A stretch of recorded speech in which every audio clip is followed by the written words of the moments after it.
അതെ, നമുക്ക് പുതിയൊരു വീഡിയോയിലേക്ക് കിടക്കാം. മധുരക്കിഴങ്ങ് എങ്ങനെ പുഴുങ്ങിയെടുക്കാമെന്ന് നോക്കുവാണേ. കണ്ടോ, ഇതാ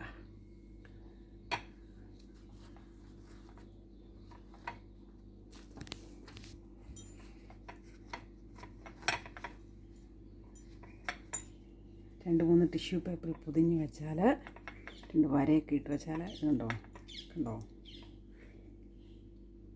നന്നായിട്ട് വെന്ത് കിട്ടും. മൈക്രോവേവ് വെച്ച് ഒരു 3-4 മിനിറ്റ് തിരിച്ചും മറിച്ചും വെച്ച് 2 പ്രാവശ്യമായിട്ട് അടിച്ചെടുത്താൽ നമുക്ക് എളുപ്പത്തിൽ പുഴുങ്ങിയെടുക്കാം. കാണുന്നുണ്ടോ?